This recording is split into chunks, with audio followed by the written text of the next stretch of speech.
ahead.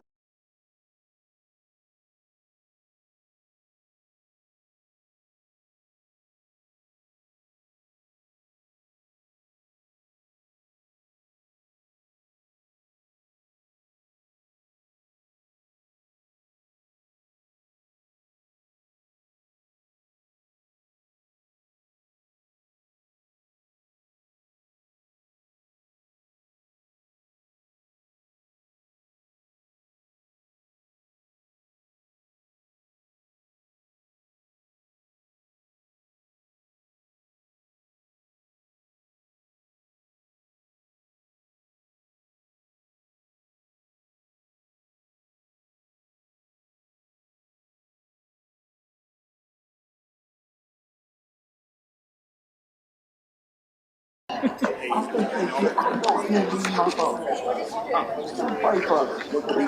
have an extra pen? Oh, I got plenty.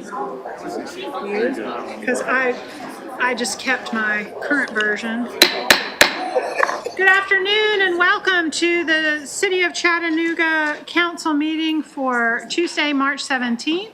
I'd like to welcome you and invite Councilman Davis to lead us in the Pledge of Allegiance and the invocation. Pledge allegiance to the flag of the United States of America and to the republic for which it stands, one nation, under God, indivisible, with liberty and justice for all.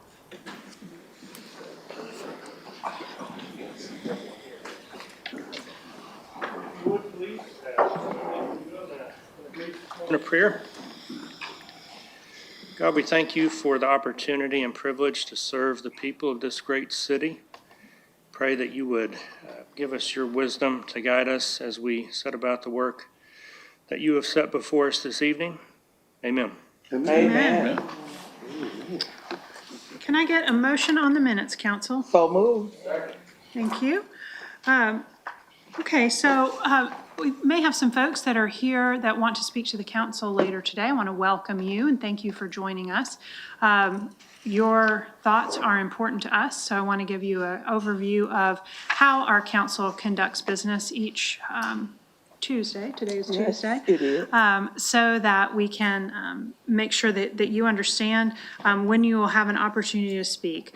This afternoon, we're going to go through our agenda for today. We're also going to go through our agenda for 2 weeks from now, and we will be looking at future considerations. This is a council that is very diligent about looking at the details, and we study all of the items on our agendas well in advance. And so you will get to witness that happening today. We will have a department or committee report today from Parks, Public Works, and Wastewater. It's going to be really interesting. So get excited, and I'm serious about that. But then after we go through that work, we will take about a 45-minute recess typically, because sometimes we have something called an attorney-client meeting where we have privileged items that we need to talk about on behalf or be informed about on behalf of the people of Chattanooga. So we will have that, and then we take a recess as part of that. So we will return and we will vote on all the items on the agenda, and then we have public comment at the end of that. We will stay as long as we have folks who would like to speak. So thanks again for being here. I'd like to turn the floor over to Madam Vice Chair. She has an announcement before we get going. Thank you, Madam Chair.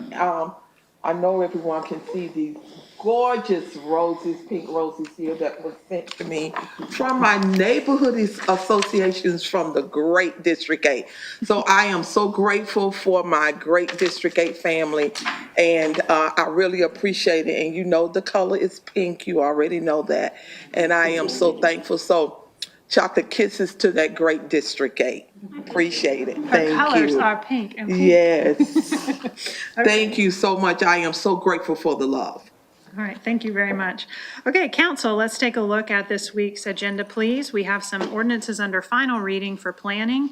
Items A through H, my intent is to take those as a package unless we have reason not to do so. If you have an item that you need pulled, please go ahead and hit your light so we can plan accordingly. Did you approve the minutes? I think we approved the minutes. We did. We did. Okay. Thank you. That's why we write it down, so we don't have to remember. Good. There we go. Okay, looks like we're good on planning. Okay, so moving into our items on first reading, please hit your light if you have any item to discuss on first reading. Councilwoman Burrs. Thank you, Madam Chair. Under planning, item C, that particular item, we have deferred a couple of times because we've been working with the applicant in order to come up with an alternate plan for her to accomplish what she'd like to accomplish. And we have done that. And I'm going to be denying this particular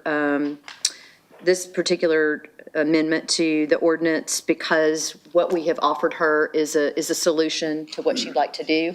A solution for what she'd like to do. I know. And that's okay. We don't need to see each other.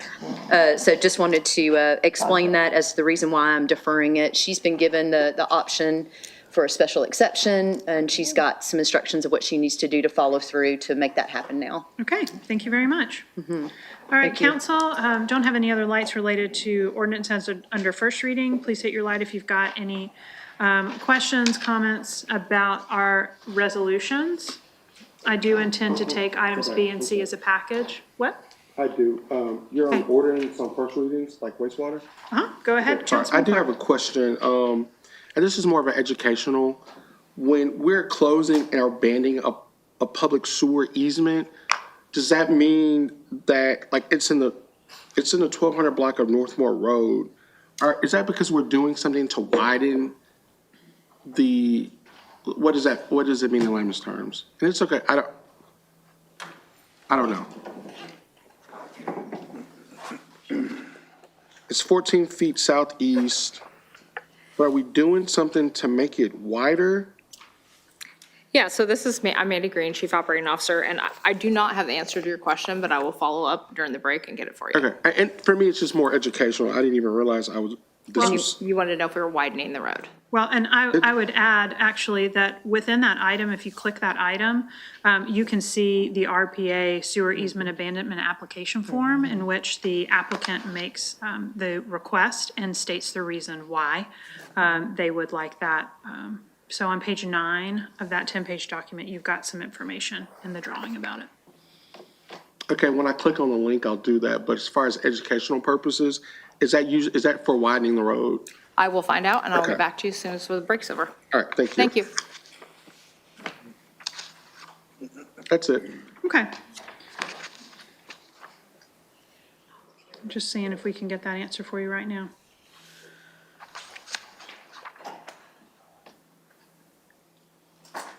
Okay. Okay, do we have any other questions under that item, under first reading? We have one other in District 8. Otherwise, let's take a look at resolutions. Hit your light if you've got any questions about resolutions.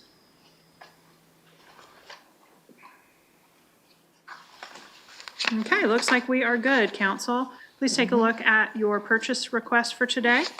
We have 3 purchase requests. We do not have any renewals. We do not have any RFP requests or emergency purchases, but there is one sole source purchase.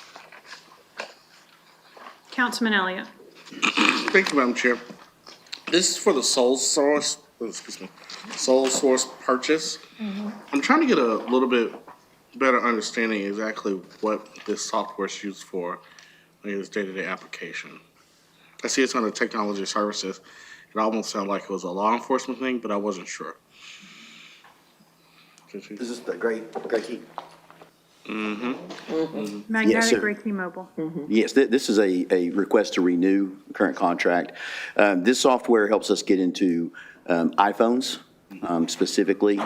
Most of the security that surrounds an Android device, there's other avenues that you can use. iPhone specifically requires this particular software, which is also why it's Okay, that makes sense. I was And just- thinking of it, I wasn't sure.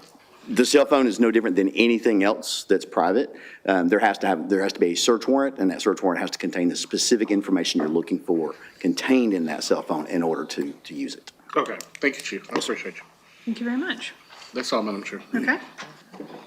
Okay, don't have any other lights regarding purchases, so council, let's go ahead and take a look at our 2-week agenda, please. You'll note we will have a special presentation next week from CARTA related to an ordinance around booting and immobilization of vehicles. Also, I believe that CARTA is trying to get with everybody in advance to answer. This is MOU between the city and the county.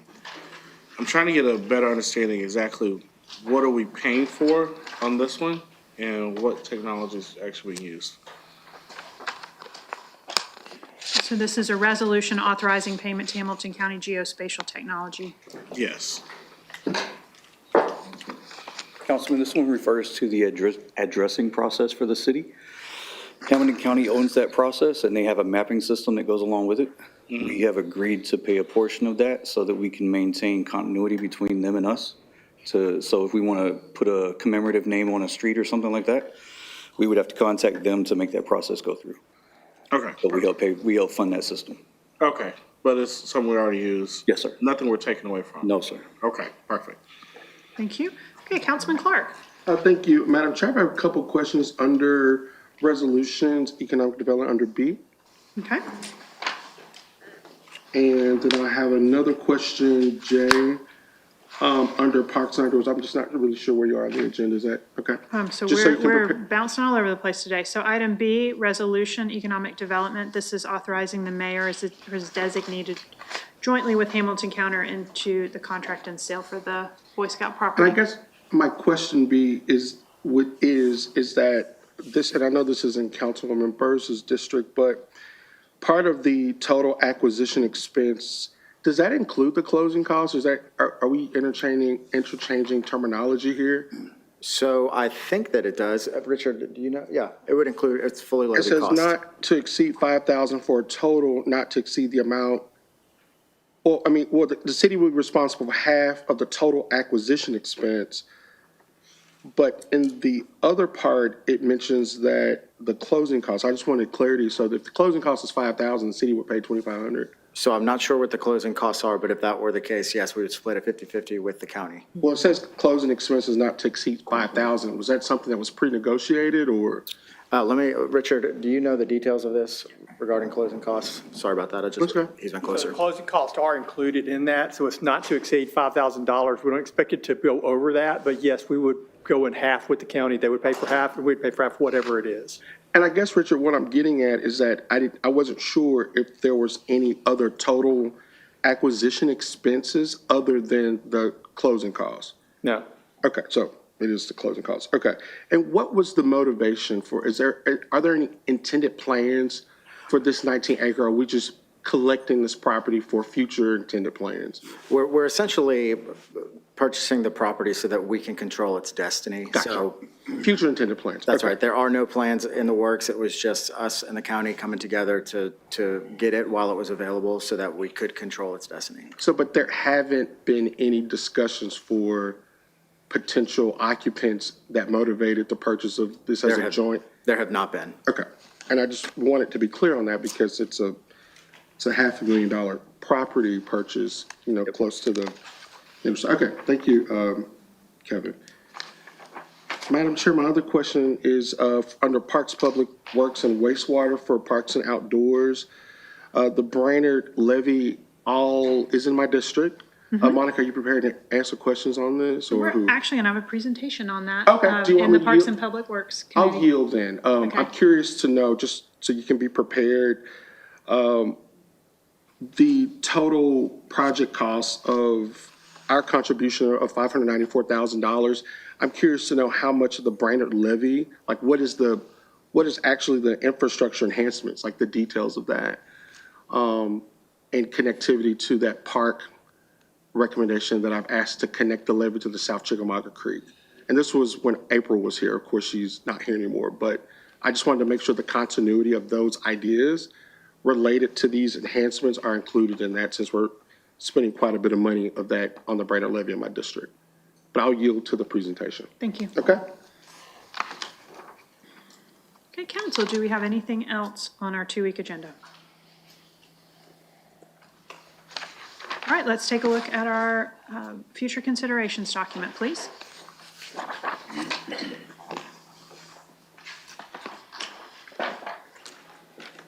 Councilman Clark. Yeah, I'm back. I was gone a week, and I'm back. Madam Chair, I've got a question up under economic development regarding the resolution with the Associated General Contractors of East Tennessee. Okay, can we have someone join us to speak to this item, please? And Richard, as you're coming to the podium, my question is that, and maybe this is clarity and educational, but we're investing $175,000 into the Blueprint program that was previously administered by Chattanooga State. Is that correct? Well, Or we did it, the city did it before. did we have this program at all house at Chattanooga State? Or was I confused on that? No, it wasn't. So are we moving this program under the Associated General Contractors because essentially we're privatizing it if we're moving it from the city? So what's the purpose? So they'll be able to provide the services at the Construction Career Center, and we feel that they would do a better job of providing those services to the public. Gotcha. I know there were concerns about the effectiveness of at least since when we were in our last budget cycle, Madam Chair, regarding specific things like the $12,000 stipend, and were we tracking to see how it was utilized? And we raised several concerns about the graduation rates, regarding how many people actually entered into the Person Expensive Program. How many of those people actually got the GE licenses? So some of those, will those concerns be addressed with it?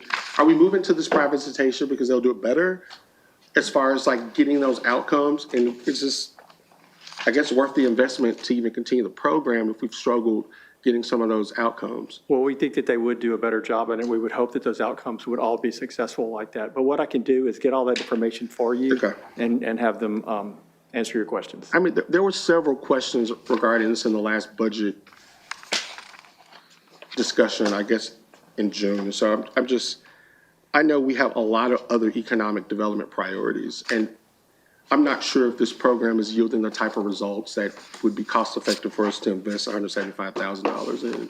I know you and I have a short list of other economic development projects that we could put dollars into. And my concern is that the Builder's Blueprint program is not yielding the results that we've expected for the amount of people that are enrolled in the program.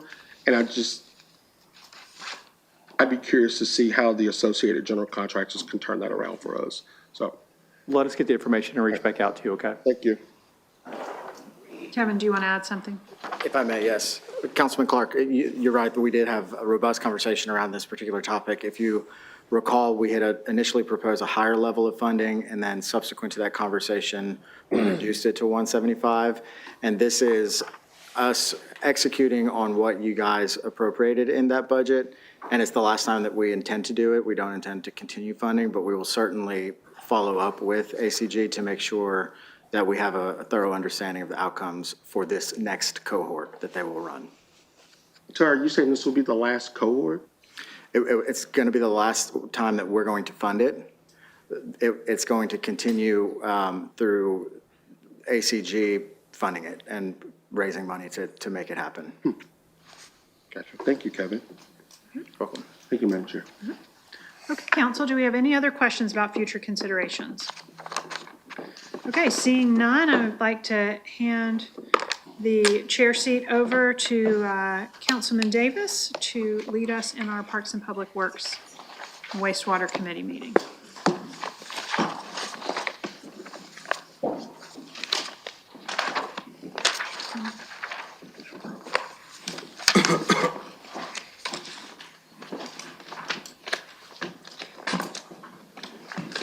Thank you, Chairwoman Hill, and I'll call to order this meeting of our Parks, Public Works, and Wastewater Committee.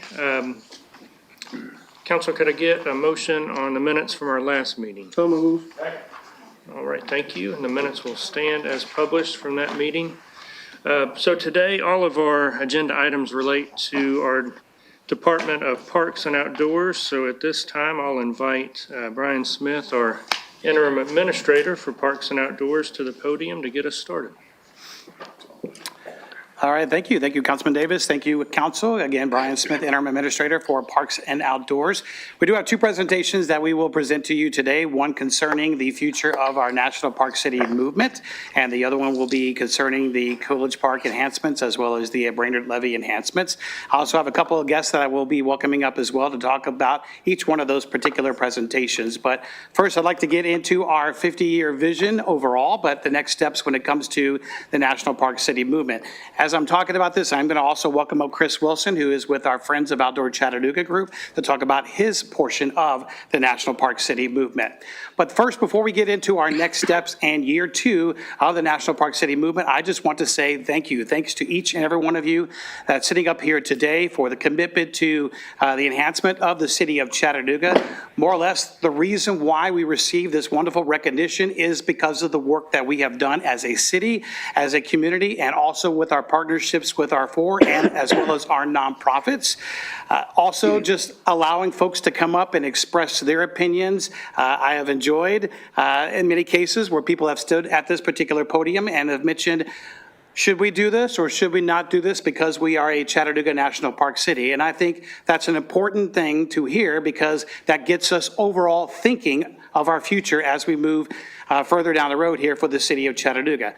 I'm also inspired by the work that y'all do. I've put a collection of pictures there from Councilwoman Dotley there, from the groundbreaking of the Alton Park Connector to tree planting to, of course, being outside also represents our sports, as well as groundbreaking at John A. Patton and also at Lupton Mills, and the list goes on. But each step along the way, y'all have been there, and we greatly appreciate that. Again, that's one of the reasons why we are a national park city. Also, this has inspired connection, getting us thinking more and more about working with our partners, as well as the county and the National Park Service itself. And got a couple pictures of a couple presentations with Mayor Kelly, and also a pop-up park that took place over at the River Park with Sorba, Hamilton County, as well as the city of Chattanooga. And we've also been able to save some property here across the city of Chattanooga, or preserve some property, which has been instrumental, because I think a quote that was in the paper not too long ago was the best thing that we could do with some of this property is do nothing. In other words, giving it back to the wild here. And we've also signed some covenants on this property, thanks to Mayor Kelly. And I've got a couple here along Missionary Ridge, and we appreciate you, Councilman Elliott, one of our most recent ones next to Billy Goat Hill. And the National Park City movement has inspired several other cities to now start working towards their recognition of this worldwide recognition. There's currently 5 right now, but there are also 5 other cities that are in the running as well for National Park City recognition. But that's year 1. Year 1 was receiving this recognition, also marketing it, marketing Chattanooga, which I think we've done a pretty good job because we have been noted all across the world, some big time magazines that you do see there on the screen. But that year 1 was really thanking y'all, thanking our nonprofits, thanking our for-profits, and really thanking the work that we've done as a city, from the dirtiest city in America to even the last 20 years, the green movement and the amount of work we've done to make Chattanooga what it is today. Year number 2 all along was to take this, which was a city-led directive, and turn it into more of a community-led directive. And that is what our goals are as we enter into year number 2. City-driven to city-supported. And right now, I'd like to welcome up Chris Wilson again with Friends of Outdoor Chattanooga to talk about their portion as we now start moving towards more of a grassroots movement. Chris? Thank you. My name is Chris Wilson with Friends of Outdoor Chattanooga. We're a nonprofit that's been around for almost 20 years, supporting great ideas in Chattanooga's outdoors. We've been involved with National Park City since the beginning because it is, in our opinion, a great idea involving Chattanooga's outdoors. We want to continue to support it, like Brian said, as it moves from a city-driven to a city-supported initiative. As part of that, we are committed to continue to serve as the fiscal sponsor, putting together a committee or leadership council under Friends of Outdoor Chattanooga to ensure there's proper governance, proper support, building a strategic plan of what National Park City looks like moving forward, and supporting the seed drive events that we have planned through the end of April. Thank you, Chris. And he did mention briefly there about a seed drive that we have going on. And what I'm going to do now is welcome in David Littlejohn, who has been helping spearhead this. David Littlejohn is out of town today, but magically we should be able to hear him overhead. Yes. Hello.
Quality of life is what makes Chattanooga special. It's what we want for each other and our families and friends. But what is the single lever we could pull that would impact quality of life and also help guide our growth and economic prosperity, which also needs to happen? We'd like to say that nature is our most valuable asset that we have that can positively impact our quality of life and the future growth of our city and our region. Going to the next slide.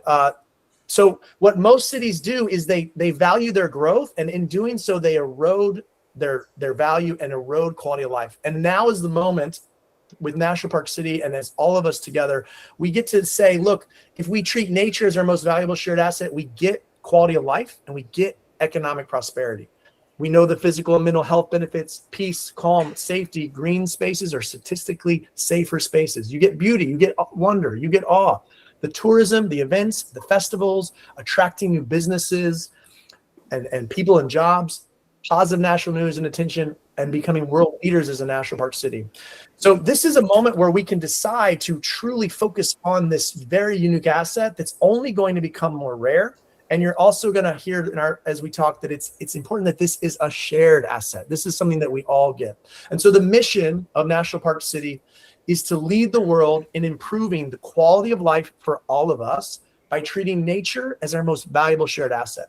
So that means we respect what we have, we expand opportunities to connect with nature in new and more ways, and we're going to grow it into the places where we live, work, and gather.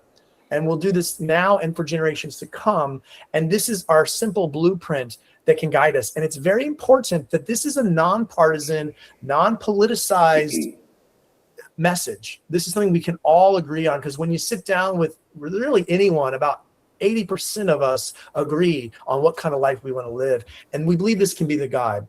If you go to our commitments, there's everyday access. Nature is part of everyday life. Outdoor play, a culture of fun, creativity, and beauty, because nature is fun. Parks are fun and beautiful. Balanced growth. This means that everything in our National Park City needs to grow with a connection to itself as a healthy ecosystem. Respect and appreciation for land, life, and history, and connection between our communities and local networks, using our gig network, our fiber, to actually connect us more as neighbors, not just pump us up to the sky and Netflix and the cloud, but to actually create technology that connects us more. But the most important thing we want to talk about is a spirit from the venture days, and Eleanor Cooper gave me this line as a guiding principle, is turning talk into action. And the way we're going to do that is through what we call National Park City Seeds.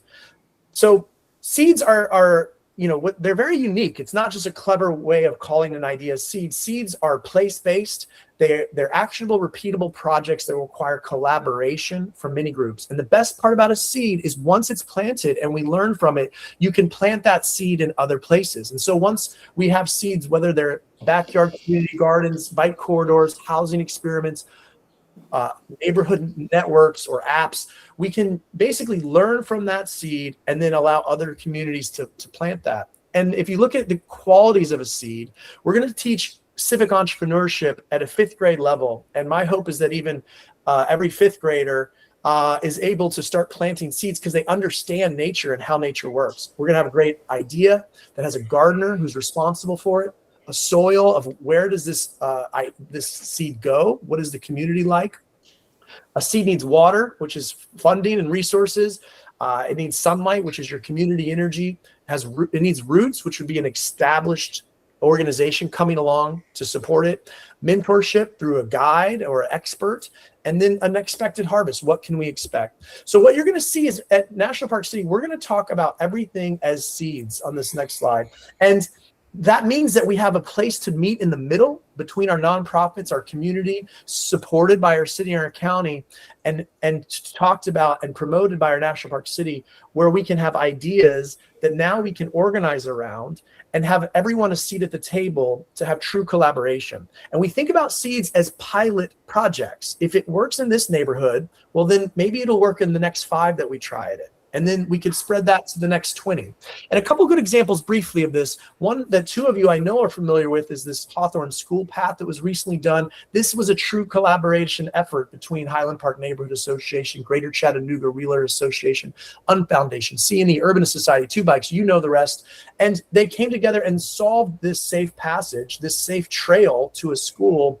And now we are going to be able to document how they did this and what resources it took, how many volunteer hours, the way to close the street safely with a parade closure.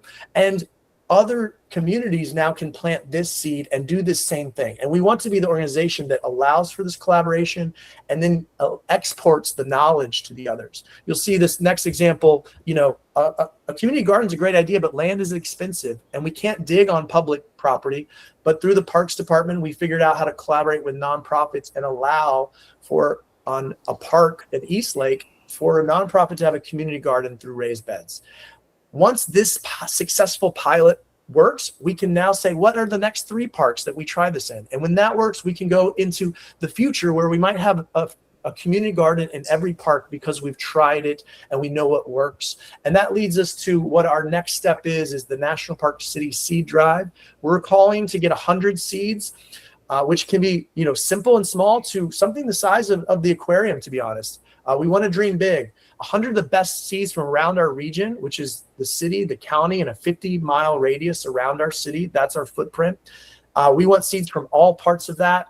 And then we're going to gather teams around those seeds, understand the resources that are needed, come up with a plan so that we don't just have ideas, we have action plans and passionate people ready to execute them. We're trying to get 100 seeds and we want to plant 10 seeds this year. And we'll be pitching these on stage. So we have 3 major events followed by a pitch night.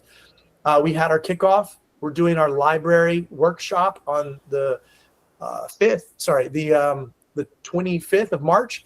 We have our expo on the 11th, and then we're pitching on the 24th and the 25th to the public. We're asking the community to vote on those ideas. Most excitedly, though, there is a website you all can go to at npcseeds.org. This allows anyone to create a seed so that we can all see the best ideas we have in our entire region. And we can see how much support and planning is happening around those. And we can really push for this momentum. And then really the goal is to help those who have great ideas gather as much support and institutional knowledge to help make that idea a reality. And I want to just say we're committed to working with you all because we would love for there to be a place people can go when they have an idea that is before just calling you all. They can come to NPC Seeds in National Park City and start working on their idea. And we can help them shape it and watch out for the roadblocks so that when it comes to you, it's been vetted and it has some real rigor behind it. And you can actually get this thing to help us move it forward. And perhaps we get permission to plant this seed and then others get to plant this seed. So that's what we wanted to share with you all. I'm really excited to meet with you all. Working together is going to be the number one thing that allows this to be successful for all the neighborhoods and all your districts. And we think that a community that's passionate coming together with the nonprofits and our council, our city, and all of those people working together is really the Chattanooga way and how we've always gotten things done. And we're committed to making that a reality. All right, thank you a lot, David, there. So a lot that we just went over, but the overall goal is that to make National Park City be successful, it is to transition from being city-led, more or less myself and a great team, to community-led and really some great ideas. And if at the end of the day, we just have a website full of 100 ideas that people can go on and see, I think that is a win-win. But we're starting sort of small, although we are racing very quickly here, and we hope that this can, turn into something that's very magical for years to come. That's why at the very beginning, we put down a 50-year vision. But thank you. Those are the next steps for the National Park City. Okay. So council, before we move on to our next topic, are there any questions about the National Park City Seeds Initiative?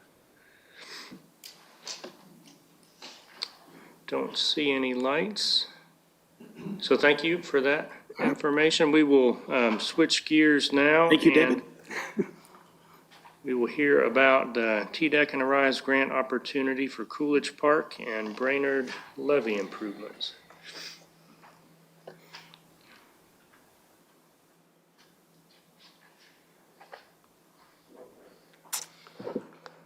All right, me again. So now we're going to talk a little bit more about the Coolidge Park Blueway as well as the Brainerd Levee Greenway access and a very important upcoming we'll say projects here that's certainly going to impact thousands. Now, when it comes to the Coolidge Park Blueway access, I'm going to invite Monica Kinsey, who's been very much the lead on this initiative, and let her talk a bit more about what we are expecting and hopefully coming to Coolidge Park. Good afternoon, Council. Monica Kinsey from the Department of Economic Development. I also have Mia Rourke here from Tennessee Riverline to help go through some of these plans. It is our pleasure to present to you today to stay in the vein of National Park City with quality of life and economic prosperity. We are excited to present to you these plans for Coolidge Park expansion on the North Shore. This is for a larger design. Can we? Oh, sorry about that. Didn't realize I had control of this. Okay. The dock access goals are supporting the beautification, but also improvements that are long overdue. Our plan is it's basically the impetus of this Blueway Economic Impact Project is the temporary closure of the south shore of the riverfront for renovations beginning November 9th of this year. We're in the process of moving of 50-plus special events over to Coolidge Park and other parks within the city as to not lose that economic impact from the South Shore closure. That closure is estimated to be about 18 months. Right now, we have Walnut Street Bridge planned to open September of 2026 and the South Shore Riverfront closure November of 2026. It is our intention to ensure that we can retain these events and this economic stability within our city. And let's see, it is ADA accessible. It will give us more accessibility. It is multi-use floating dock, 75-foot paddle, cohesive mooring for motorized and non-motorized vessels. We're hoping in a partnership potentially with the Audubon Society for a slip for so they have better access to their island. 12-foot wide access ramp with green gabion shoreline stabilization, and again, ADA accessible. We have a short video to show you, and then I'm going to let Mia come up and talk about design because she's the actual designer of this dock. Looks like the video may not be working, but we do have the diagram. Next one. Sorry about that. All right. We can scale out. It looks like it's. Can you scale out any, Rick? I'm sorry. May not. It's just how it's in the presentation. That's okay. Hello. So the suggested improvements to Coolidge Park are really aimed at improving two areas. One, accessible access to the river for all users, and two, shoreline stabilization and ecological restoration. So I apologize, you can't fully see the west side of the site, but we're initially suggesting improving the access ramp that's currently under the bridge. We're removing the wooden boards that are acting as the kayak slide, as well as the gabion wall system that's currently there, and replacing them with a new kayak slide and a green gabion wall system that would add shoreline stabilization. At the bottom of that ramp, it's currently around 12 feet wide. We're suggesting widening that to 24 feet so that in moments when you're having events and you have lots of users accessing that site at once, you can have twice as many people launch. As we move east into the site, we're suggesting an improvement to the existing ADA compliant ramp.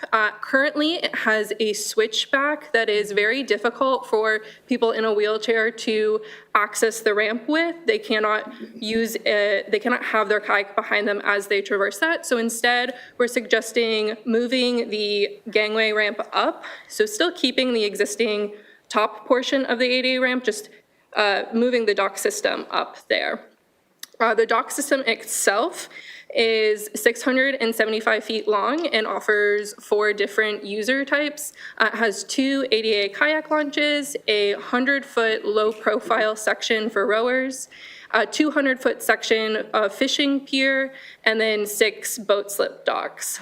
On the backside of the dock, it also has a series of floating treatment wetlands, which will add visual interest as well as habitat, and those also help improve water quality too. On the far east side of the site, we have integrated into what was the East Rhino access stair ramp. Here we're suggesting improving those stairs by removing the current slide and adding that to the east side of the stairs, and then adding in a new launch pad. Also, council, you'll have, I handed out a presentation, which is the stakeholder engagement that Tennessee River Line did for this improvement. And then also you'll have a breakdown of the total funding sources that are requested for this. Is that the last? And then next, we're at the Brainerd Levy. The biggest, is the economic impact. This will help us retain around $20 million in events that we have and help us to boldly expand our recreational footprint on both sides of the river. All right, now we'll talk a little bit about the Brainerd Levy improvements that are also wrapped up in this acceptance of the grant that we hope to receive, and that is also putting down a chip and seal along 3.2 miles and 10-foot wide trail that is also along the levee, extending from basically the beginning of it at Chalfer Road all the way to Walmart, if you will, area. And hopefully a little bit more beyond that once the construction is done near Camp Jordan.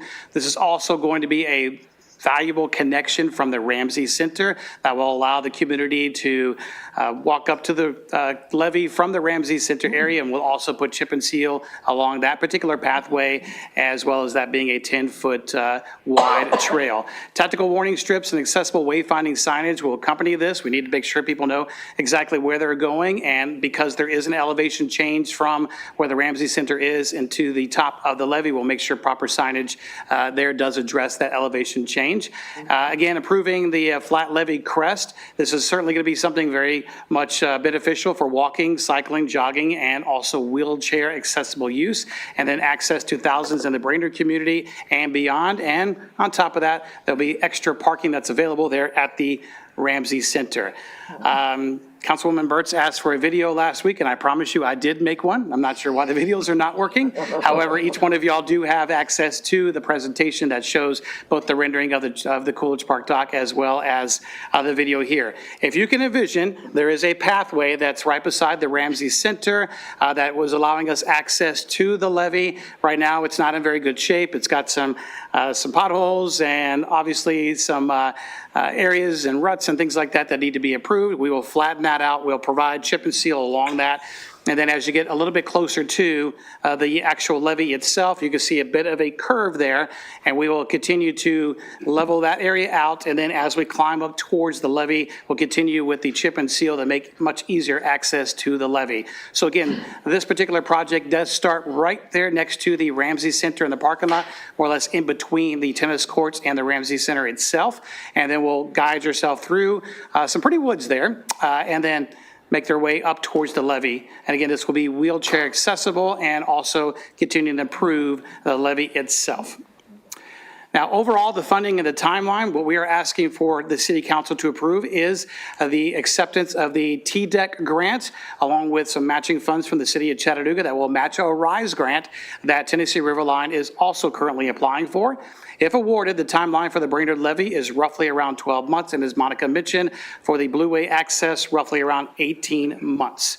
Both of these will be massive improvements to all the residents and visitors of the City of Chattanooga. In the meantime, we do have a couple of community input sessions that we are doing next week to present these plans to the public again and get a little bit of their feedback. One will be on March the 25th at the Grimes Outdoor Chattanooga Center. That will be at 5 p.m. And then on March the 26th at 6 p.m. at the Ramsey Community Center to talk a little bit more about the project and answer any questions that folks may have. So in a nutshell, those are the two projects that are before you here today and next week. Okay. And I see that we do have several council members with questions here. I think first up we have Councilwoman Dotley. Thank you so much, Mr. Chair. I just want to say I'm excited about this project, excited to support it. As the only council member that has Allen in her district, I'm glad that you all are working with the Audubon Society to help with that boat slip. And as someone who has visited the island, had a grand time myself.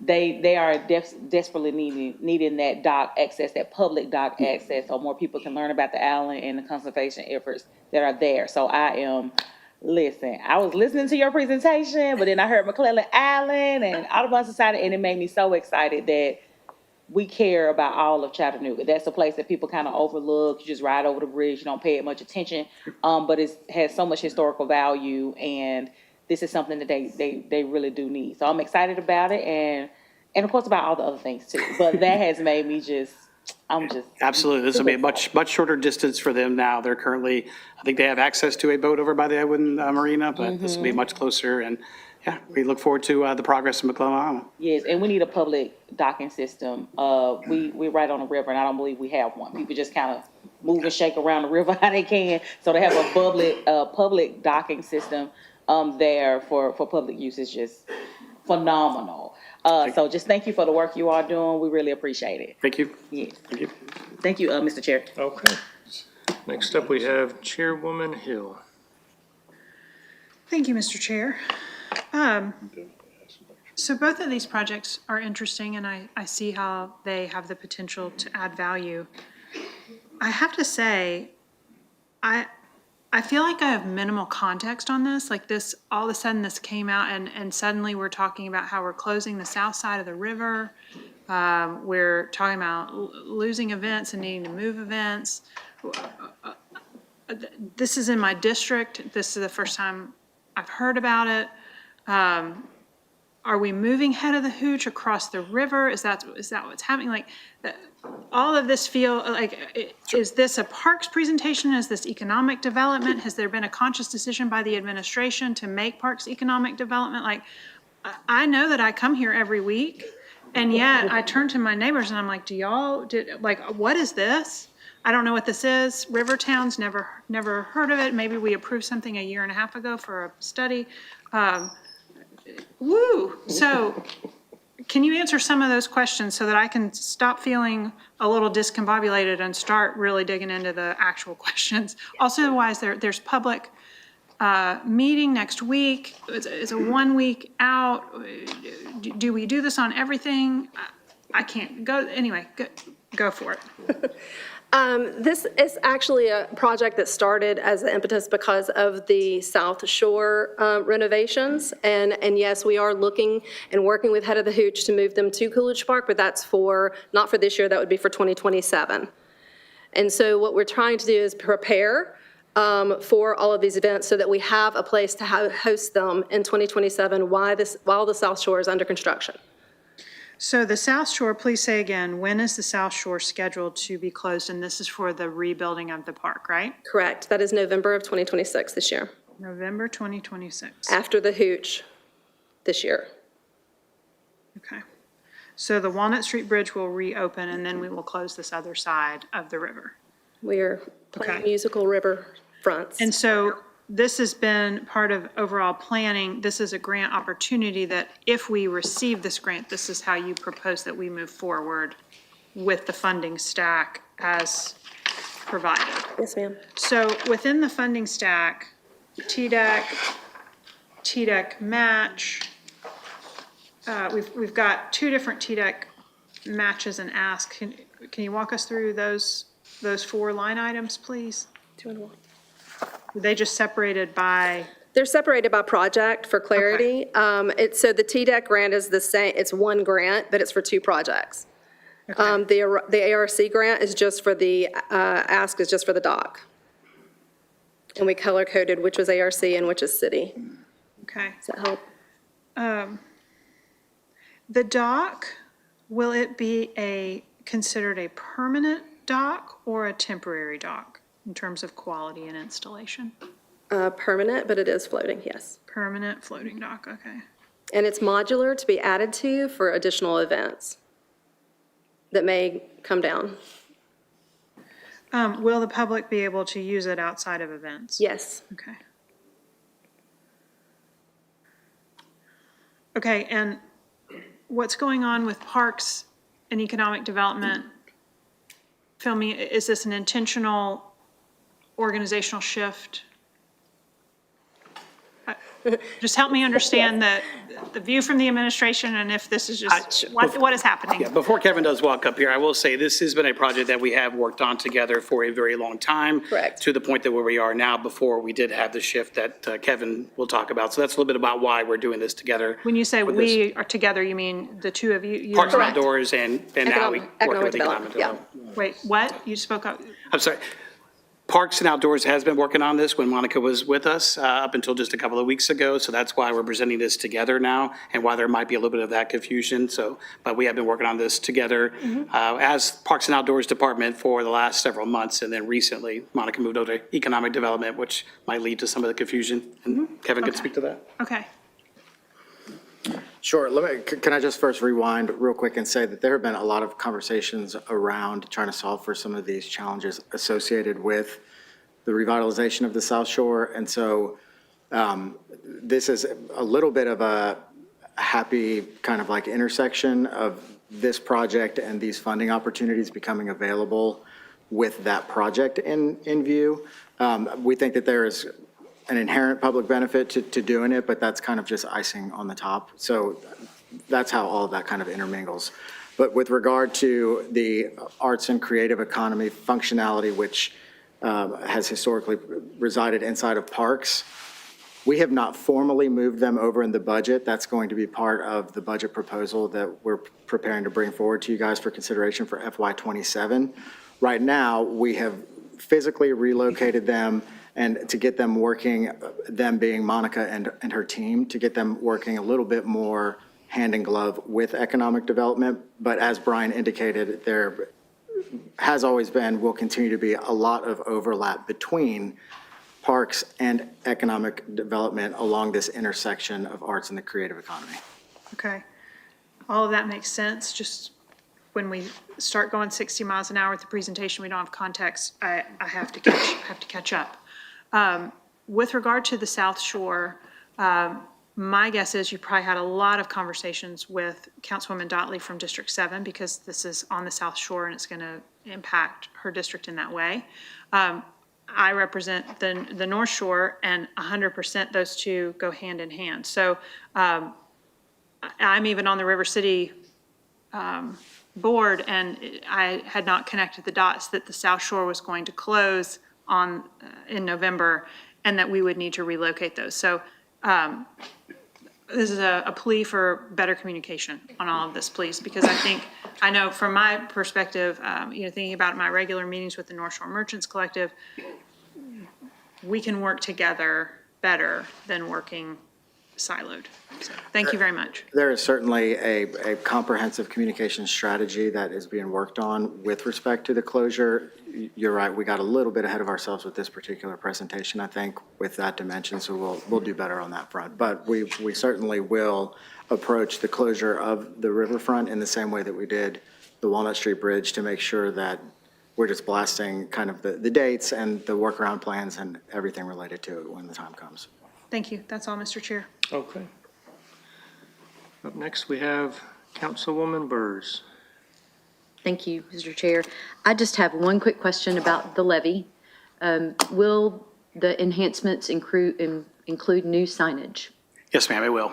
Good. And wayfinding signage. I've gotten so many comments about the signage on Brainerd Road for the entrances to the levee. And I know those entrances are getting some attention from Public Works for some other reasons too, but my hope is that it's definitely more inviting at the end of all of this. I do want to clarify that the wayfinding signs part of this will be strictly for the pathway and up to the levee, but we're also doing an overall parks rebranding and signage package. It's not part of this, but we are doing that. Is that going to happen before this, or will it happen kind of along the same lines of this? If people are to ask, when can they expect new signage? So we will do signage based on priority, and I do believe South Chickamauga Creek Greenway is a priority. Okay. Y'all did approve the bid a couple of weeks ago, so we're already working with the company to design those signs along with Steve Hamaker. That's part of the city of Chattanooga, and hopefully we'll be installing some of these signs here pretty soon. I do know that the Chickamauga Greenway is one of them, and then also addressing parks that just don't have signs at all. Okay, all right, thank you. No problem. Thank you. All right. Councilman Clark. Thank you, Chairman Davis. A couple quick questions. One, I'm excited about this, the Brainerd levy, but I do want to echo some of the sentiments of Chairwoman Hill. I too did not know. And I like to know about these amazing things. We get a lot of questions about these types of improvements in our district. And we want to be a part of the public input. One is because we're responsible for approving the money for it. So I want to echo that sentiment, so it's not lost upon you that that's not the way to communicate with legislators about these exciting things you're doing. Like, brag about it, tell the world about it, because, I don't have an island, but I do have the most greenway than any other district, including the Brainerd levy. Can understand. Yeah, got to get you an island, right? I might make one. We got one over there I can probably make off of the levy so I can compete with District 7 and get some money. So anyway, I want to echo her sentiment because I don't want that to be lost upon you all. That is not appropriate to not include. And I will say I understand, and I do apologize, and as long as I'm in this role at this time, I will Thank approve you on for that. acknowledging that. Sometimes it's just easy to say, I'm sorry, how can we work better together? God, thank you. Okay, moving on. There is a discrepancy in the resolution regarding the matching amount from the city versus what you have outlined on the actual breakdown. It's about $100,000 difference in 494,000 versus 594,000. So that's the first thing I'd like clarity on. And secondly, what line item, and this is just for educational purposes, with the match that we're required to do with TDAC, and I guess there's two matches, right? But yeah. In regards to Brainerd, there is no match for Brainerd. So there is, it's a city, so Brainerd is 200,000, there's $100,000 from TDEC, and then there's a internal city match of 100,000. Okay. And so that's the difference in the 594 and the 494 that you're saying. Gotcha. So should the resolution read 494 instead of the 594 if TDEC is putting in that $100,000? There's a discrepancy in the resolution. Yes, I believe so. I think the actual match is 494,847 is the actual match because we already have a match internally. Okay, gotcha. So we can correct that if that's right. Thank you. And I just want to be clear because we're voting on it tonight. Yes, I'm like, are we, I'm sorry, what? Next week. Okay. Next week.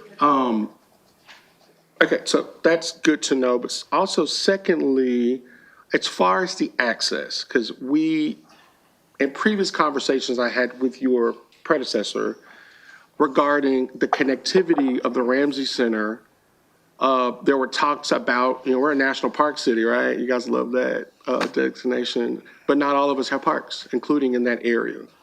I don't know if you all are aware of that. In my district, in that particular area from Northmore Road, going all the way up to Charlotte Road, we don't have one park. We got a great golf course that not all of us use unless Chip, play golf. Probably not. For opportunity and funding opportunities to actually create a park that's connected to this greenway. So to be honest, it would be hard to answer that particular question, not knowing exactly what land is available, but that would be one of the first steps was identifying potential land that might be available for a future park. We're also going to try to work with our Parks and Outdoors plan as much as possible that has identified several areas all across the city. So we'll continue to try to honor that as much as possible, but conversations with you as well, sir. Thank you. Monica, you're familiar with that conversation? A little. About the Woodmore I Park. recall, yes, I remember that a little bit. I don't know what the plan was. Okay. be honest Well, there with was you. no plan. We were Yeah, supposed I to have mean- conversations about creating a park with what you are now proposing as a connectivity of the Greenway to the levee. And so the access point, I guess, is behind the Ramsey Center? Yes, the current Okay. access And point, yes. The conversation we're having with April 1st, is that there would be an access point through the park that we don't have in that portion of the district to connect to the pathway up to the levee. Got it. So in other words, I'd like to have that conversation and find funding opportunities for that. Happy to. But anyway, I think this is amazing, and thank you for your work on the Brainerd levee. And even, I don't know what the chip and seals are, but I'm really excited about that. There's a lot of amazing nature, scientific lessons over there that I know the high schools enjoy. And so I hope that people will use that as a nature reserve to learn more about what we're doing over there to preserve that area. My last question is 12 months construction. Upon approval of this next week, when does construction start and when does it end? So the approval process will take place first. The awarding of the grant, we're looking at likely late summer or possibly into fall. And so once we find out that we were awarded this grant, or all of it, then we will begin to look at working on either how much we can do internally, which will also dictate the timeline, or any sort of external bidding process that we'll have to do. So I think when you incorporate all that, that will take about 12 months, but I know we want to try to do as much internally as possible. So to answer your question, as soon as we receive the funds and the go-ahead, we will get right on it. So that could potentially come in from the state, you're saying in August? My understanding is late summer or into fall when we would know of the awards. For the TDEC grant. Gotcha, awesome. Cool, so we could probably see completion on this in 2027 of tentatively maybe next summer, early fall? Yes, sir. 2027. That'll be the goal, sir. Tentatively, I don't want Sure. to hold you to anything, so tentatively. Okay, awesome. Just want to take information back to my people, that's all. No problem. All right, thank you, Mr. Chair, that's all I have. Okay. Council, are there any other questions or comments or heartfelt concerns about any of our agenda items from today? Did you say heartfelt? I did. Well, I'm allergic to Councilwoman Mark Noel's flowers. Okay. Her heartfelt, I'm just kidding. Well, They're so beautiful, that's just it. like you are. Yes, they are. Very Thank you. heartfelt. I happen to appreciate the little pop-up park we have here, Councilman. Oh, There you go. Take that. and I love them, Oh, love gotcha. them a little bit more. All right, well, on that note, we will conclude this Parks and Public Works Committee meeting. We do have I believe, a attorney-client meeting. What time will we recess until? We'll be in recess until 5:15. Thank you.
That would be nice. Okay, we are back, everybody. Madam Clerk, let's take ordinances under final reading.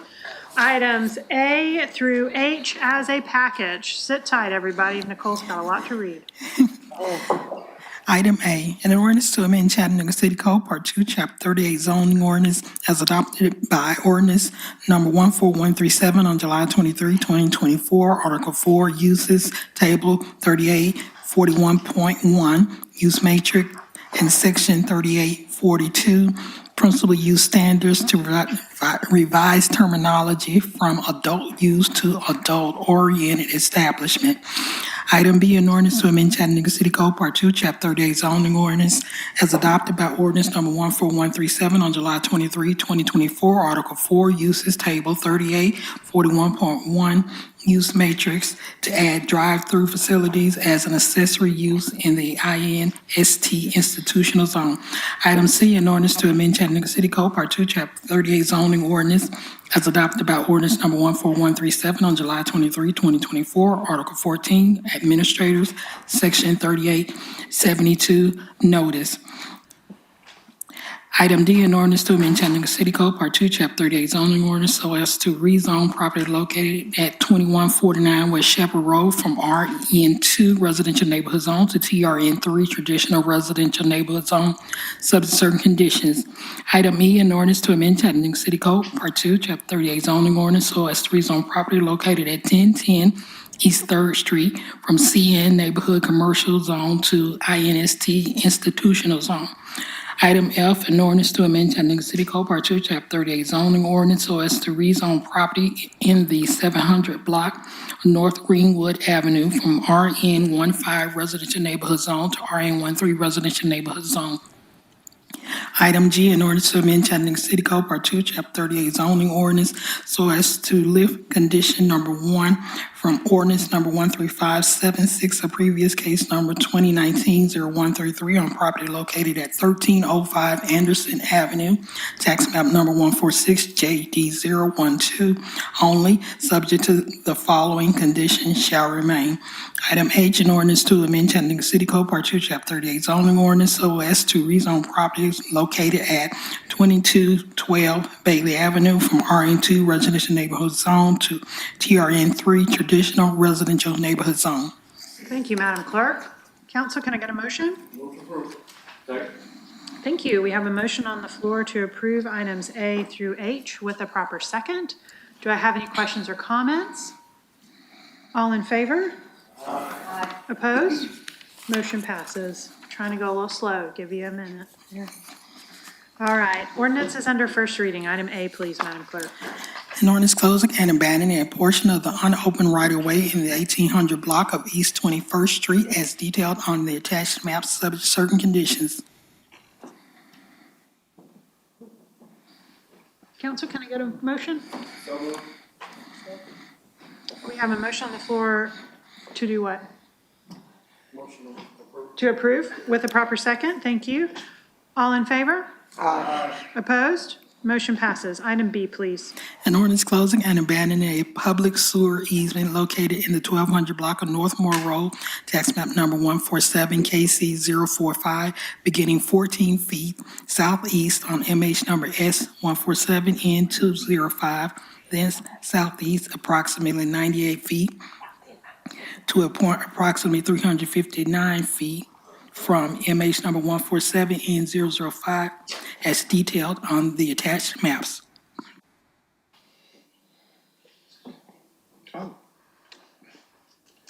Motion to approve, I'm sorry. Thank you. Got a motion on the floor to approve with a proper second. All in favor, or do I have any questions or comments? All in favor? Aye. Opposed? Motion passes. Item C. An ordinance to amend Chattanooga City Code, Part 2, Chapter 38 zoning ordinance so as to rezone property located at 5813 Lee Highway from CC Commercial Corridor Zone to CR Regional Commercial Zone. Thank you. We have a motion on the floor to deny with a proper second. Do we have any questions or comments? All in favor? Aye. Opposed? Motion passes. Madam Vice Chair has a comment. Yes. I stepped out for a minute, and I understand we voted on 8A to approve, is that correct? Okay, that needs to be to deny. So would you like to make a motion? I would like to make a reconsider? motion to deny. Well, let's make a motion to reconsider. Reconsider, make a motion to reconsider. Council, can I get a second on a motion to reconsider item A? Okay, do we need to get that read into the record again? Yes. Okay, Madam Clerk, will you please read item A, 8A? An ordinance closing and abandoning a portion of the unopened right-of-way in the 1800 block of East 21st Street as detailed on the attached map, subject to certain conditions. Thank you. Council, we have a motion on the floor to reconsider item A with a proper second. All in favor of reconsidering? Aye. Opposed? Motion passes. Madam Vice Chair? Make a motion to deny. Thank you. Council, we have a motion on the floor to deny item A, MR 2025-0171 with a proper second. Do we have any questions or comments? Mr. Attorney, is there anything else we need to do as part of this reconsideration? Not at this time. If she wants to state her reasons for denial, it might be good to have on the record. Okay. Okay, so yes, my reason for denial is that in order for that to be abandoned and closed, we need access to that from the north and the south end of it. So that's the reason for denial, okay? Okay, thank you. All right, I'm just making a note of that. Sorry about that. I mean, she read through that quickly before I could get back in. All in favor of denial? Aye. Opposed? Motion to deny passes. Thank you. Okay, moving to resolutions. Item A, please. A resolution confirming the appointment of Catherine Perry to the Head Start Governing Board for District 1 with a term beginning on March 18, 2026 and ending on March 17, 2028. Councilman Henderson. Make a motion to approve. Thank you. Council, we have a motion on the floor to approve with the proper second. Do we have any questions or comments? All in favor? Aye. Opposed? Motion passes. Is Catherine Perry here with us today? Well, Catherine, if you are watching this online, thank you very much for your service to our community. We appreciate you. Items B and C, please. Let's take those as a package, Madam Clerk. Item B, a resolution authorizing the administrator for the Department of Economic Development to enter into an office lease with Partnership for Families, Children, and Adults, Inc. in substantially the form attached for the use of 160 square feet of office space at the Dr. Carol B. Burris Family Justice Center at 5705 Uptown Road, identified as tax map number 157MA012 with an effective date of July 1, 2026 for the term of 4 years at the annual rent of $1. Item C, a resolution authorizing the administrator for the Department of Economic Development to enter into a second agreement to exercise option to renew with the Chattanooga Housing Authority, substantially the form attached, for an additional term of 1 month through April 30, 2026 for the continued use of the Sheila Jennings Wellness Center on the property located at 1201 Poplar Street and further identified as a portion of tax map number 145FA002. Thank you. Thank you. Council, we have a motion on the floor to approve items B and C as a package. Do we have any questions or comments? All in favor to approve? Aye. Opposed? Motion passes. Item D, please. A resolution authorizing the Parks and Outdoors to enter into a memorandum of understanding with Launchpad in substantial form attached for installation of stock maintenance and a publicly accessible naloxone Narcan newspaper box within Miller Park as part of a harm reduction and overdose prevention pilot program, naloxone access pilot project. Thank you. We have a motion on the floor to approve with the proper second. Do I have any questions or comments? All in favor? Aye. Opposed? Motion passes. Item E, please. A resolution authorizing the administrator for the Department of Public Works to enter into an agreement with Republic Services to pay for contaminated soil disposal fees associated with the Alton Park Connector project for an amount not to exceed $250,000. Move to approve. Second. Thank you. Council, we have a motion on the floor to approve with the proper second. Do I have any questions or comments? All in favor? Aye. Opposed? Motion passes. Item F, please. A resolution approving a new special exceptions permit for a new liquor store located at 2220 Hamilton Place Boulevard, Unit 134. Second? Thank you. Council, we have a motion on the floor to approve with the proper second. Do I have any questions or comments? All in favor? Aye. Opposed? Abstain.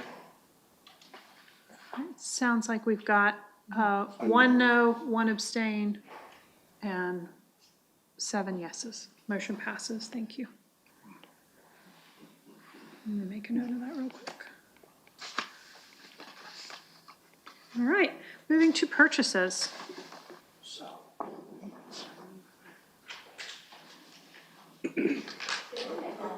Hello.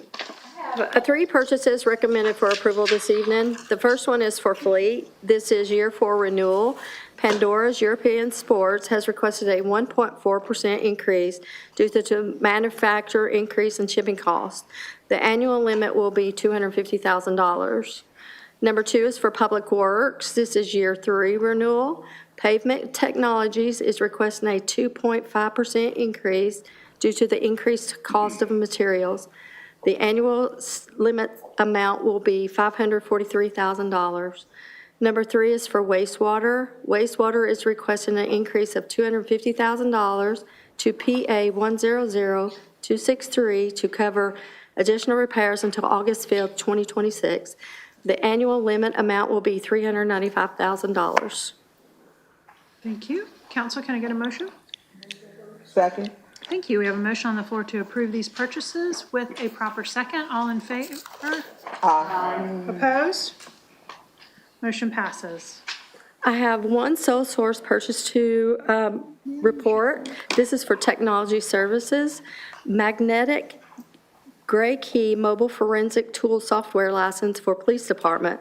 This software uses brute force lockout for iPhone 15s. It can stop the 72-hour timer on many iPhone 15s and 12s, preserving critical evidence that would have been lost. Without this software, investigators will have to travel to Tennessee Bureau of Investigation in Nashville to attempt to stop the 72-hour timer so the evidence isn't lost. It's a one-time purchase in the amount of $37,370. Thank you very much. Thank you. Okay, council, we're going to do some committee reports. Where did I start last week? Anybody remember? Here, all right. Councilman Henderson. Councilman Davis. Yes, we did have a meeting today of the Parks, Public Works, and Wastewater Committee, during which we learned about the National Park City Seeds Initiative and also the grant opportunities for the Brainerd Levee project and Coolidge Park Dock project. Thank you very much. Councilman Harvey. Thank you, Madam Chair. On next week's agenda, we have scheduled a meeting for Education and Innovation Committee for a 311 education session. We're decided to reschedule that and turn it into more of a work group session, so we can really get under the hood and look at 311. So we need a little more time in a work group session to consider that. So because of that, we're going to take that off the agenda for next week. Okay, thank you very much. We look forward to knowing the date of the work group when it is scheduled. Councilman Clark. Madam Chair, no report, but can I give a quick mention of some time I spent with Sharita? Yeah, hit your light. Oh, that's right, sorry. Sharita, is that okay? Okay, thank you. Today, the Department of Economic Development, under the advisement of our senior advisor to the mayor, presented the retail study, which was amazing. And I'm not sure if that's been dispersed to council members yet, but it directly impacts District 9, 5, and 6 as research on corridors about what the donuts are, what are the opportunities, the threats of what can be built in our districts as far as grocery stores, and the analysis and the work of that team, I almost said Weston, but Winston Brooks and Sharita. We spent like 2 hours in a meeting today just going over that analysis and the work that study revealed about what can be built in our districts, Madam Chair, as far as grocery stores. So I just want to highlight that we are one step closer to the research and development of a strategic plan on how to implement those in areas where there's a food desert or food equity and access issues. So kudos to Sharita Allen and her team for that, the work on that retail analysis. Thank you. That's exciting. Yes, it is. Councilman Elliott. Yes, thank you, Madam Chair. On April 7th, we will have an Economic Development Committee meeting, and we will hear from Urban Story Ventures for an update on the Bend. Thank you. Councilwoman Dotley. No report. Councilwoman Burrs. No report. Vice Chairwoman Knoll. Yes, ma'am, thank you. Not really a report, but want to say thank you to Mrs. Kim Strong and the Neighborhood Services team for the event that they put on yesterday. It was absolutely fabulous, very well attended, very informative. The group as a whole did an amazing job. Those that was there know the food was excellent, the information, and you know, if you have not ever attended one of her events, then you have missed out because it is definitely top tier. So thank you, Mrs. Strong, for your leadership. We greatly appreciate it. Thank you. Councilman Clark. Madam Chair, may I add a kudos to that? We could go all day about the contributions of Kim Strong, and as some of us who are new, you know, we're celebrating our 1-year anniversary as council members. And I mean, tell you something, your work has been tremendous in helping us navigate our work as council people. You and Mandy Green and Jay Woods. I know I get on Jay's nerves, but let me tell you something. That's my guy. You say no? Yeah. Jay's like, yeah, you do. But I just can't stress enough, like when it comes to constituent services, because we get a lot of requests. It has nothing to do with the legislative process. And if it wasn't for Kim helping our citizens navigate those requests, I don't know what we would do. And so your presentation of what neighborhood services does, what you do in constituent services, it was packed house, Chairwoman Hill, and the food was great. And you're just amazing. So thank you again for helping us with all our constituent requests. Thank you. So did I hear you say Jay, your guy? I think Jay's going to plead the fifth. This week. You see how they do with Jay? This week. You this guy this week. That is awful. There's enough for me to go around for everybody. Okay, thank you, everyone. For other business, our attorney has some announcements. Yes, there has been a certificate of background investigation and zoning on the establishment known as Southern Tennessee Fine Wine and Spirits, DBA Total Wine and More at 2220 Hamilton Place Boulevard, Unit 134, and the applicant complies with all of our requirements here under the code here, and this location complies with all the restrictions under local law, and they should be issued a certificate of background investigation here by this body. Lastly, there is a certificate of compliance for 7-Eleven Inc., DBA Speedway, 42185, 1886 at 4868. Make sure I read it correctly here. Oh no, is our caption? I don't want to do that again. Let's make sure, yeah, it is on Bonnie Oaks, but let's make sure we got the correct address here. 4862 Bonnie Oaks Drive, which your document here on the agenda says 48686. We had to redo this once before because the folks with the Tennessee Alcohol Beverage Commission had the wrong address the last time we did this one, and I wanted to make sure we've got it correctly on the record tonight. And that address location is 4862 Bonnie Oaks Drive, and it meets all the requirements for this location, and all of the applicants were appropriate. So I would recommend those two. Thank you very much. And we have a donation to announce. Do we have a member from the fire department that would like to announce this? Good evening, council. Hello. Yeah, we are the historic St. Elmo Community Association has donated or wanting to donate $500 to the Chattanooga Fire Department. And our goal is to use some of that money to buy new workout equipment for the station. Oh, okay. Thank you very much. Yeah. Okay, appreciate it. Thank you.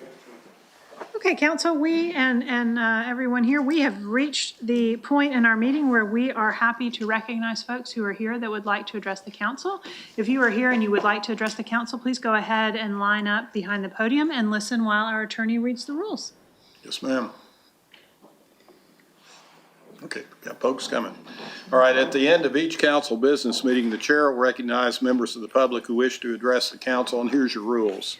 Each speaker wishing to address the council can only be recognized at the microphone up front that's provided for that purpose. You can't have more than 3 minutes to speak, and you can address the council only upon matters within their legislative and quasi-judicial authority and not on matters which are not under their authority or regulated by other governmental bodies or agencies. Do not engage in any vulgar or obscene language, nor use the floor to personally attack or personally denigrate others. And you should address your comments to the council as a whole and not towards individual council members. And lastly, do not engage in disorderly conduct or disrupting a public meeting, which is prohibited by Tennessee law. And someone commits that offense if a person substantially obstructs or interferes with the meeting by physical action or verbal utterance with the intent to prevent or disrupt a lawful meeting or gathering. Having stated those rules, sir, please go ahead and state your name and your district if you can. My name is Michael Smith. Thank you, sir. I live at 1308 Hickson Pike.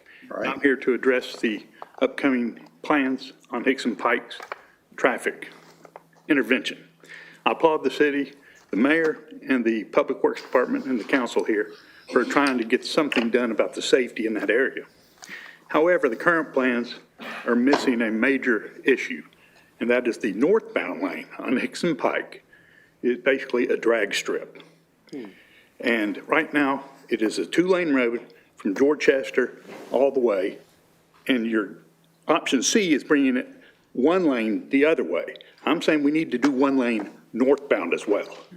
I've surveyed the neighborhood. 100% of the people who've answered the door the past 2 weekends agreed that this is a major issue. I've asked about other solutions to address the speeding. I found out that the state has passed extreme conditions on being able to put speed cameras up. And so really, the police have very limited tools to do anything. And so please, as we see cars go by 60, 70 miles an hour, every 10 minutes, I'm not talking once or twice a day, it's a freeway. And if you don't believe me, come and sit in my yard with me and watch them fly by. That's all I have to say. Thank you. Thank you, Mr. Smith. Thank you.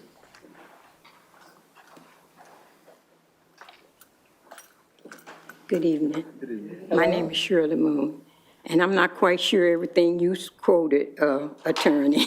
So yes, if I say anything or do anything that under your commandment, forgive me. Yes, ma'am. Because I didn't, I just want to hear, I promised y'all last time I was going to write you a letter, which I haven't gotten around to it. But I have something that I want you to hear that's been going on in my neighborhood for quite some time, which I have been trying to get, talk to some of the officials and. Can you remind us your neighborhood? And. What district, Ridgedale. ma'am? I'm sorry. Ridgedale. Ridgedale, thank you. Yes, Yes, ma'am. ma'am. Thank you. Let me find what I want you to hear.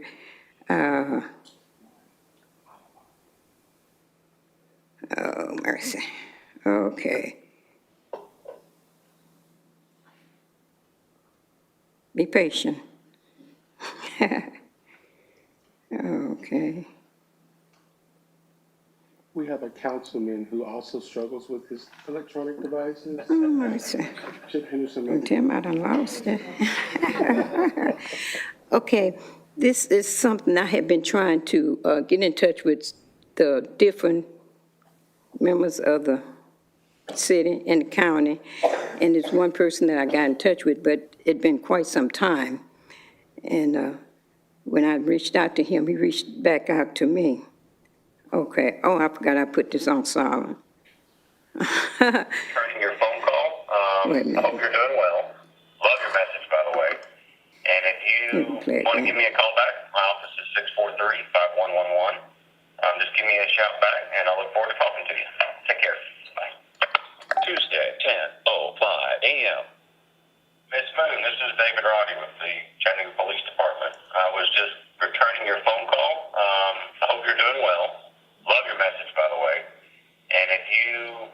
me a call back. My office is 643-5111. Just give me a shout back, and I look forward to talking to you. Take care. Bye. So you see who it's from. So it's been quite some time that this problem been going on.